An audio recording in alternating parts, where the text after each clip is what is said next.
poquito menos de media hora nos queda, pero tenemos una linda charla porque ya está conectado Mariano Andrés para charlar con nosotros, politólogo, bueno, especialista también en política internacional. ¿Cómo andás, Mariano? Matías te saluda, ¿todo bien? Hola Mati, ¿qué tal? Buenas tardes, todo muy bien. Bueno, Todo muy bien.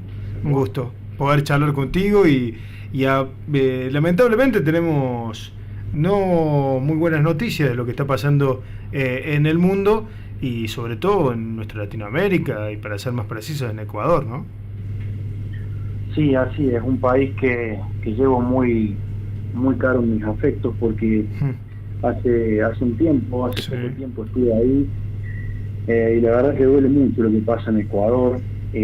Bueno, viniste con el profe, ¿te Gente. acordás del año pasado de volver a casa? Que vinieron Así es, con el así profe de es, Ecuador. estoy muy conectado todo el tiempo con él, hablando de cómo la están viviendo ellos. Recordemos que Ecuador hace 2 meses que está en estado de excepción. Uh-huh. Por la situación que está viviendo con el narcotráfico y demás. Entonces, está en estado de excepción, pero como no puede solucionar esas cuestiones internas... ¿Qué es el estado de excepción? Antes que nada, por la duda que alguno esté escuchando ahí, ¿qué es el estado de excepción? Bueno, el estado de excepción es parecido a un estado de sitio, ¿no? Donde el Estado retira algunas garantías, Uh-huh. por lo tanto, en cierto horario, en este caso es después de las 17 horas en Ecuador en este momento, entre las 17 horas y las 7 de la mañana no se puede circular, Uh-huh. y si uno decide circular, el Estado no genera ninguna garantía de seguridad, ¿sí? Entonces como que en el combate con el narcotráfico se ha utilizado esta herramienta que no han dado absolutamente ningún resultado, porque el narcotráfico en Ecuador está a la orden del día y está prácticamente manejando partes enteras. Me duele mucho decirlo, pero es la realidad y estoy contento con la gente que está viviendo ahí y es lo que está pasando. Y bueno, ahora como si fuera poco se compran un tremendo problema internacional porque lo que ha pasado el día viernes es gravísimo, es muy grave, dado que irrumpieron en la Embajada de México las fuerzas de seguridad ecuatorianas. Sí. Y sacaron por la fuerza al ex vicepresidente Jorge Glass, vicepresidente del ala correísta. Uh-huh. Recordemos que Correa está en Bélgica, no puede volver al país porque también tiene este riesgo, no tiene riesgo de un juicio justo en todo caso. Y bueno, así están dadas las cosas. Sí. Lo que ocurrió realmente es doblemente inaceptable. Primero, por la irrupción que viola las normas del derecho internacional. Digamos, Sí. cuando uno firma un tratado, firma una convención, como es el caso de la Convención de Viena, Sí. ¿no? Que regula este tipo de cuestiones, si uno viola lo que firmó, bueno, claramente está generando antecedentes para cualquier otro país. Y esto en América Latina no había pasado nunca. No, ni con las dictaduras había pasado. No, ni con la dictadura. Claro. Recordemos Cámpora, refugiado en la Embajada de México en Argentina. Sí. Bueno, la dictadura no se atrevió a pasar ese límite. Bueno, ahora fue realmente encima, bueno, como estamos hoy con los medios de comunicación, con las redes, todo el mundo lo vio casi en vivo a eso. Sí. Y entonces, te decía doblemente, uno, primero porque violó normas internacionales, y segundo porque deja de respetar a lo que sería, si bien no es un territorio extranjero la embajada, sí hay que respetarlo como tal, y en este caso es como está casi al nivel de haber cruzado las fronteras de México, ¿sí? Recordemos que el artículo 49 de la Convención de Viena dice: la persona del agente diplomático es inviolable, o sea, no puede ser objeto de ninguna forma de detención ni arresto, y bueno, como habrán visto en el video, se lo maltrató al encargado de la embajada en Ecuador, la fuerza de seguridad, un poco más lo tiraron al piso, trataron mal a toda la gente que quiso evitar que esto ocurriera, y bueno, es un hecho realmente lamentable, muy preocupante, muy preocupante. Uh-huh. Mariano, ¿cómo estás? Gaby Ventura te saluda, buenas tardes. Hola Gaby, buenas tardes. En esto de lo preocupante, que bien lo marcás vos y lo reflejás, ¿qué implica que esto haya ocurrido en esta Latinoamérica y qué habilita que esto haya ocurrido? Bueno, hay dos antecedentes, pero que ninguno es en América Latina. Lo más parecido fue con Costa Rica, cuando expulsó a los veedores con Nicaragua, cuando expulsó a los veedores de la OEA en el proceso electoral. Entonces fue condenado por todo el mundo. En América Latina no hay un antecedente de este tipo. Hay dos antecedentes en el mundo, uno en Irán, donde las fuerzas iraníes se metieron en la embajada de Estados Unidos en Teherán y tuvieron de rehenes al personal diplomático de Estados Unidos. Esto fue muy grave. Y otra en Rusia, en la Rusia de Brezhnev, ¿no? Sí. Cuando intervienen y a un personaje, un ruso que se había refugiado en la embajada de Estados Unidos porque se decía perseguido político, fue sacado por la fuerza. Esto tiene las consecuencias para Ecuador van a ser muy tremendas. De hecho, hace rato hablaba con el profesor, le digo, ¿cómo está por ahí? Profesor, acá estamos esperando las sanciones internacionales, me dice como en chiste, pero que realmente es lo que va a pasar. Van a tener sanciones comerciales.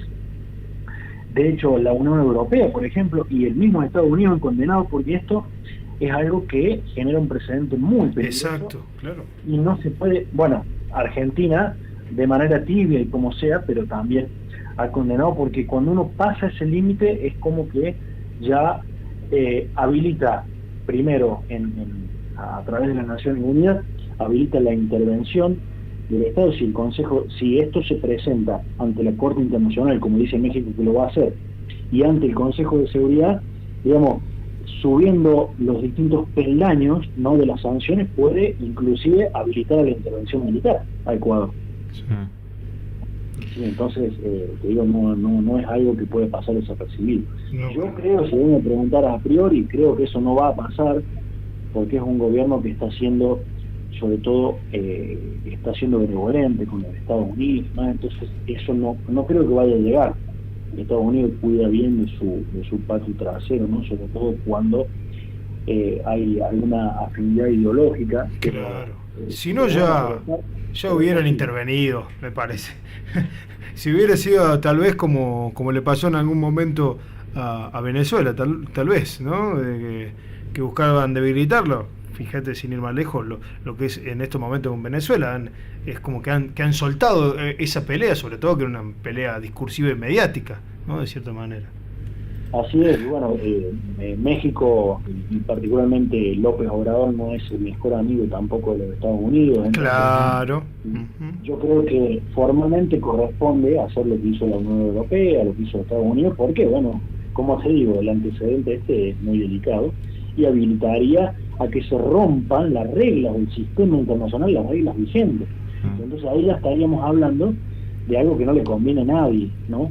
Esta Convención de Ginebra se firmó en el año 61, que está vigente, pero además de eso, en América Latina tenemos un precedente que es anterior a Ginebra, a Viena, que es de 1954, justamente con Haya de la Torre, ¿no?, que fue tema de mi tesis de maestría, que él estuvo refugiado 6 años perseguido por la dictadura militar peruana, 6 años refugiado en la Embajada de Colombia. Entonces se crea lo que se llamó la Convención de Caracas en 1954 y se firma y hace referencia especialmente al asilo político, ¿no? O sea que es doblemente grave porque tiene 2 convenciones que han sido firmadas, tanto por Ecuador y, bueno, por México, ni hablar, que tiene una larga tradición de política exterior que nunca ha roto respecto al asilo político y a la posibilidad de generar este tipo de herramientas, bueno, para personajes como Glass, que estaba siendo perseguido político y que no se le habilitaba un juicio justo, ¿no?, como corresponde. Sí, México que siempre ha abrazado, tal cual lo decís un poco, Mariano, ¿no?, pensando en lo que fue la última dictadura en nuestro país y cuántos argentinos llegaron a México en aquel momento también buscando un asilo. Sí, totalmente, académicos, ¿no? El mismo, por ejemplo, Atilio Borón, claro.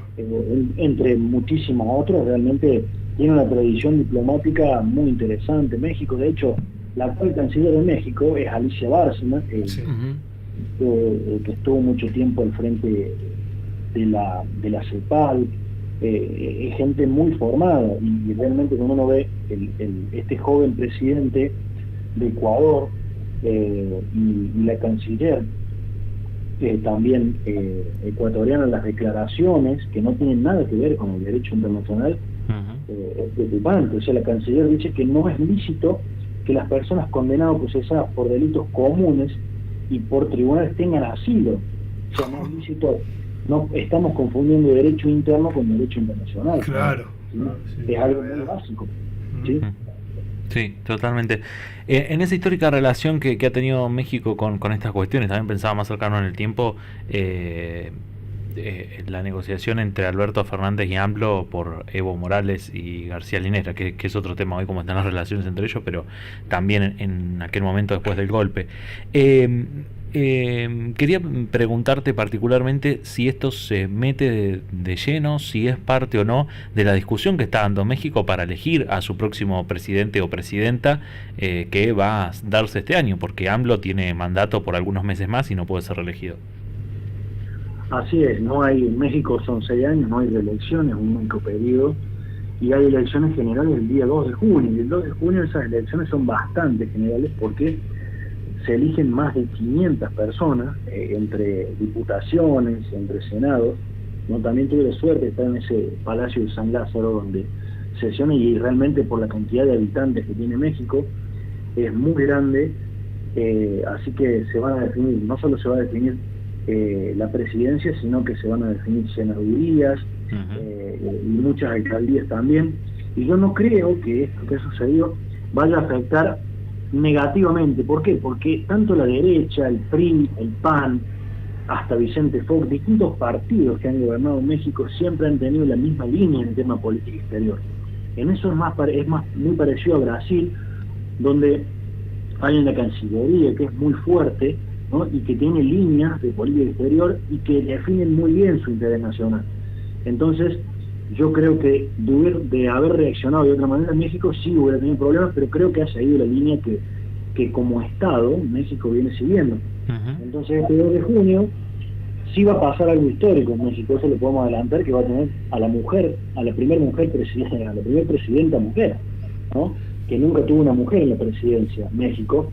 Y bueno, más allá de que es favorita la candidata de AMLO, de Morena, Claudia Sheinbaum, que es la actual alcaldesa del Distrito Federal de la Ciudad de México, que también fue la primer alcalde ahí. Mira. Quien la sigue, segunda, también es mujer. Entonces va a estar entre ellas dos. Sé que México va a tener una presidenta a partir de los próximos tiempos, ¿no? Bien, perfecto. Mariano, ha sido muy claro, siempre es un gusto poder charlar contigo, amigo, y te mando un fuerte abrazo. Nos reencontramos en los próximos días cuando quiera venir al estudio también a charlar de política internacional, saber que tenés las puertas abiertas. Gracias, amigo. Bueno, gracias a ustedes, siempre más lindo charlar con el mate que se va vos ahí. Bueno, gracias, acá estamos con el mate, junto con Gaby. Cada tanto le doy uno, ¿viste cómo soy? Creo que a lo largo de tu entrevista ninguno, pero me gusta tratar de decir. Qué malo que es, qué malo. Estaba concentrado en el tema, no voy a decir lo que es por eso. Gracias, Mariano, muy claro, la verdad, gracias. Un abrazo para ambos. Abrazo grande. Mariano Andrei, charlando con Volver a Casa, politólogo, y bueno, nosotros lo llamamos habitualmente para charlar de política internacional. Nos quedaron algunas cositas afuera, varias, sí, pero ya estamos cerca del cierre. Escuchamos un